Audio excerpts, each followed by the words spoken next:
I'm also getting married on September 10th, starting 1 p.m. Oh wait, that's the same day as your wedding, sis. My younger sister teased, her eyes narrowed in a mocking grin. Same day, even the same time. It couldn't possibly be a coincidence. Aren't you just having a small family-only ceremony, sis? You don't even have 100 people coming? Aw, that's so pitiful. We're inviting everyone, not just family, but friends and coworkers too, for a grand celebration. Do whatever you want. I swallowed the retort and instead chose different words. My name is Sarah. I'm 30 years old, a full-time worker. I met Thomas, who is 3 years older, through a friend's introduction, and we registered our marriage just recently, after 2 years of dating. Thomas works in the food industry and is a sincere and kind-hearted man. We plan to have our wedding ceremony next month, with most of the preparations already done. While many of our friends chose to hold lavish ceremonies, we decided on a small, family-only affair. The reason? I didn't want my parents and sister mingling with my friends and colleagues. Ever since we were friends, my parents had always favored my sister Melanie over me. Melanie, 3 years younger and undeniably prettier even from my objective perspective, was the apple of their eyes. With her large eyes, long eyelashes, small face, and fair skin, she was scouted by several talent agencies and even worked as a teen model during her school days. My parents doted on Melanie, often comparing her to me. Sarah, you have such a plain face. It's depressing looking at you. Sarah, you lack any charm. Melanie is as cute as an angel, unlike you. Was a common refrain. They would buy new clothes and toys for Melanie, providing her for every whim, but I was not allowed to learn any hobbies. Melanie was indulged with piano, ballet, swimming lessons, and more, but she was fickle and quickly lost interest. Despite this, our parents never admonished her. Even when Melanie failed tests due to her carefree lifestyle, they cheered her on, while scolding me harshly if I scored just average. I would often think to myself, I wish you hadn't given birth to me either. Every time they said I should have never been born. I was not allowed to retort as my parents badmouthed me and pampered Melanie. Naturally, Melanie grew up spoiled and acting like a queen. She remained beautiful, but her character was horrible. We don't look alike at all, sis. Your plain face is so pathetic. She'd mock, constantly belittling me. I didn't want to introduce my parents and sister to Thomas or his family, but my in-laws were aware of the complex relationship and didn't insist. However, my parents demanded a meeting, and reluctantly we arranged for a joint family dinner. The day arrived amid my anxiety. My family, my parents and Melanie, and Thomas's parents attended the dinner. Worried about any blunder my family might commit, I could barely taste the delicious food.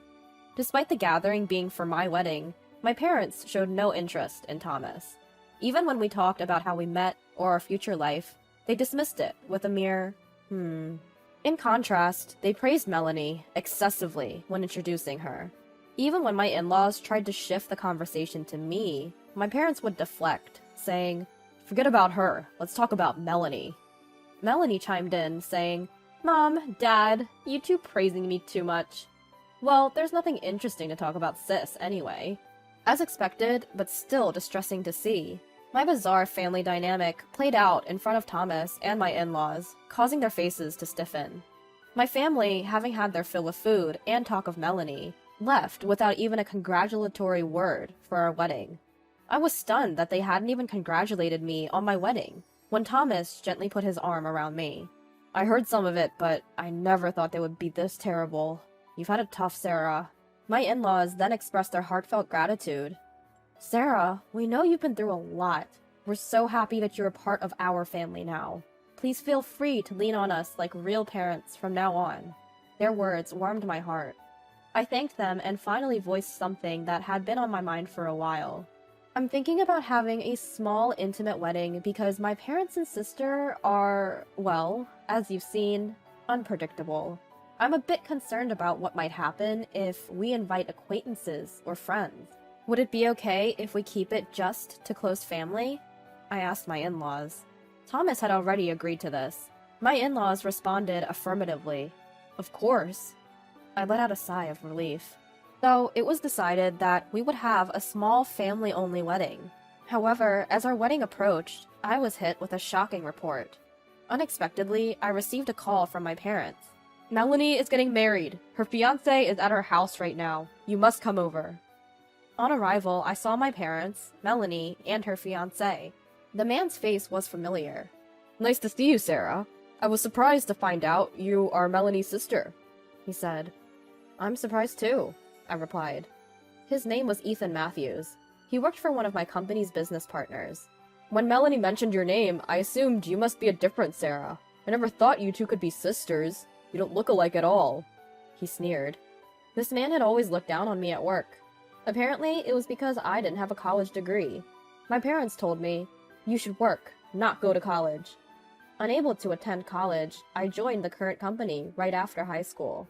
Matthews, it seems, graduated from a prestigious university, and he tends to judge people based on their education. The idea of becoming family with such a man was daunting. I wanted to leave the room as quickly as possible. Congratulations on your wedding. I'll be taking my leave now, I said. But then Melanie stunned me with an unexpected statement. We've decided to have our wedding on the same day, at the same venue as you guys, she blurted out. Ethan joined in.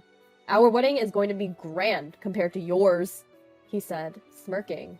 I was too shocked to respond to their outrageous proposal. Our wedding venue was a large place capable of hosting several weddings on the same day. Despite my initial preference for a smaller venue due to the intimate guest list, Thomas and my in-laws insisted on this grand venue, since it was our big day. Indeed, if Melanie and Ethan were planning a grand ceremony with lots of guests, this would be the ideal venue. However, deliberately scheduling their wedding at the same time and day could only be seen as an act of spite. Melanie and Ethan laughed derisively. Look at her! She's frozen in shock! Are you okay? They mocked. I tried to remain calm and retorted. What do you mean by that? What about our parents and relatives? Which wedding are they supposed to attend? Melanie was unfazed. Don't worry. Dad, Mom, and all our relatives are attending mine and Ethan's wedding, she replied, looking triumphant. Our parents even started calling our relatives right then and there, requesting them to attend Melanie's ceremony. The relatives, whom I had met several times, always favored Melanie. They either didn't want to stir up trouble, or perhaps they thought I was a liar. Even when I explained that it was Melanie who had announced her wedding date after ours, they didn't believe me and labeled me as immature for trying to have the ceremony on the same day as my sisters. Looking at my smiling parents, Melanie, and Ethan, I let out a sigh and left the house, saying, ugh, okay, then fine. No one even came to see me out. I could hear their vulgar laughter echoing as I closed the door. Back home, I apologized to Thomas and my in-laws about not being able to invite anyone from my side to our intimate wedding, despite being the one to suggest it in the first place. However, they didn't mind, and even suggested that with fewer guests, we could have a more lavish ceremony. I was truly grateful. Then came the wedding day. As the relatives were walking through the lobby to attend Melanie's reception, I crossed paths with them. Sarah is such a nasty woman. Compared to Melanie, Sarah is so plain, they whispered, and passed by. I brushed off their comments and determined to make the day the best wedding ever. Our ceremony was going great.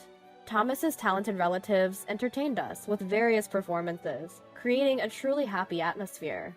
Suddenly, amidst the celebration, we heard a voice shouting, "What is this?" Melanie, Ethan, my parents, and Ethan's parents all stormed into our wedding. Melanie, what's going on? I asked her out of the blue. She burst out, "Everyone from Ethan's office is absent today. You must have done something." In reality, the reception hall for Melanie and Ethan's wedding was devoid of attendees from Ethan's workplace, leaving many empty seats. This caused my parents to angrily confront Ethan's parents with, "What a disgrace this is." Ethan's parents were furious, having been berated for something they knew nothing about, which set a bad mood. Melanie, in a panic, falsely told Ethan's parents that she and I had arranged our weddings to overlap on purpose, as we were not on good terms. Thus, she stormed into my wedding ceremony, suspecting I must have done something. My wedding was a disaster, and yet Sarah's wedding is full of happiness. It's infuriating, Melanie spat out. Melanie, calm down. I tried to reason with her. However, Melanie attempted to ruin the ceremony by shouting, Attention, everyone!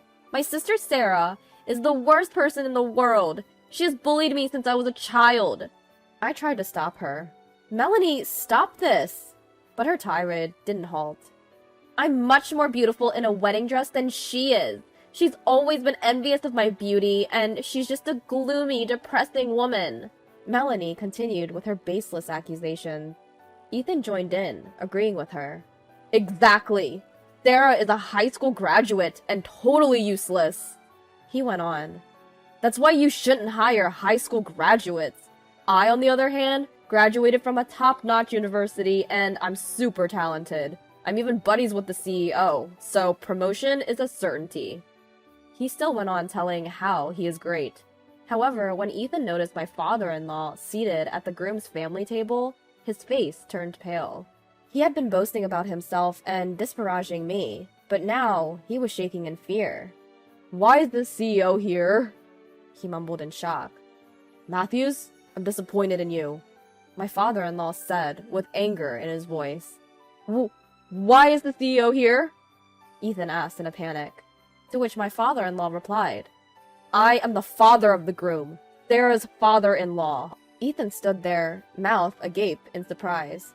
Indeed, my father-in-law was the CEO of Ethan's company.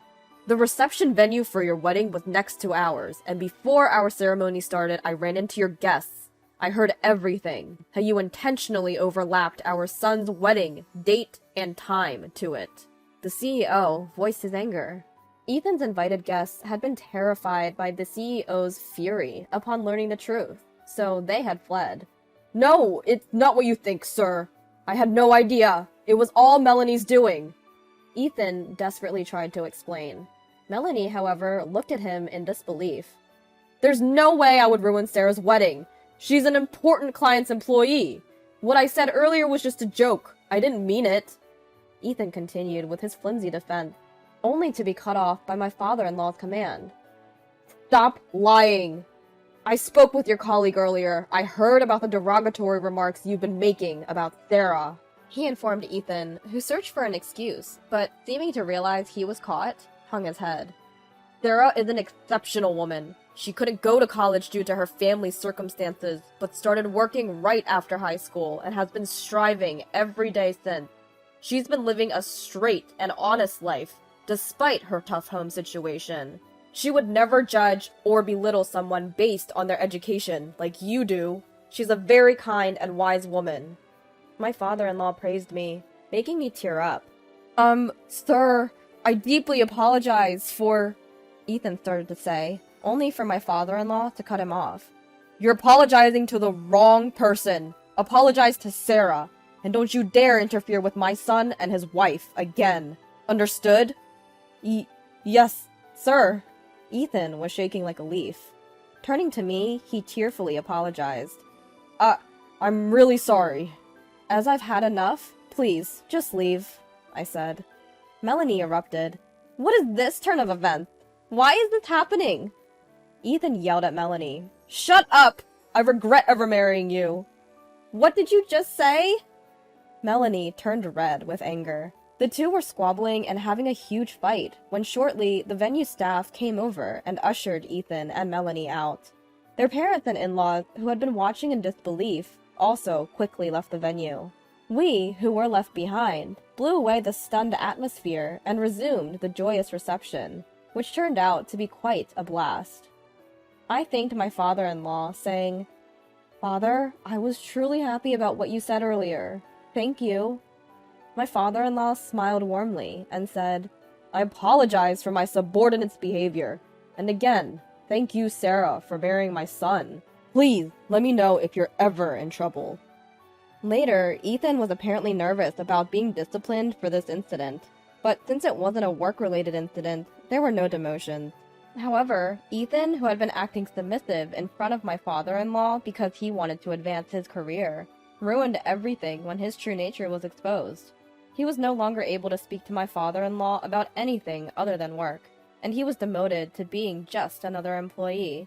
Ethan, who had been pressuring his colleagues by bragging about being the boss's favorite, was isolated due to his true nature, and even his coworkers and subordinates avoided eye contact with him. At the end of the day, Ethan was probably just another employee for my father-in-law, considering that he didn't even know who his son was going to marry. The entire company learned about Ethan's misdeeds, and Ethan's comfort in the office diminished. He even started blaming Melanie for everything and became violent towards her. Ethan was sued by Melanie for domestic violence, and Melanie was sued by Ethan's parents for ruining the wedding. It was a messy divorce drama. Melanie, who was crying about Ethan being violent, and her parents sued Ethan. Ethan and his parents, on the other hand, claimed that Melanie and her parents had interfered with Ethan's work and ruined the wedding. Both parties are reportedly hiring lawyers and preparing to sue. But they are struggling because they each only want to hear what they want to hear, and are ignoring any inconvenient truths. As the mudslinging continued, Melanie ran out of money due to wedding expenses and lawyer fees, and her life became difficult. After the divorce was finalized, she had to move back in with her parents, who had treated her like a princess until then, but now treated her terribly, calling her the shame of their family. Although I didn't want to know, Melanie frequently called or emailed me to explain how tough her situation was. Even if I completely ignored her, I was still accumulating hundreds of missed calls and unread emails. My sister's abusive calls and her begging emails for money were all blocked without response. And then I started getting calls and emails from my parents. They were all begging for money, and they weren't worth reading. Whether they had spent too much money trying to show off at my sister's wedding, or they thought I would agree with them if they asked nicely, I don't know. But the volume was increasing, and it was becoming a nuisance, so I blocked them as well. I was prepared for them to come to my house, but they didn't even have the money for transportation to come here. Ethan's parents, who should be practically strangers to me, for some reason were begging me to mediate with my father-in-law. Recently, they even tried to follow me home, so I reported them without hesitation. They ran away every time the police came, but they have been increasing their stakeouts recently. Thanks to the increased number of reports, the police have strengthened their patrols, so things have been peaceful for now. I am building a warm home with my kind mother-in-law and father-in-law, thinking that they are my real parents, not my biological ones. I feel the calmness of a real family, which I had only heard of in rumors. There's no such thing as daughter-in-law bullying here, and I'm feeling the reality that family can be such a warm thing.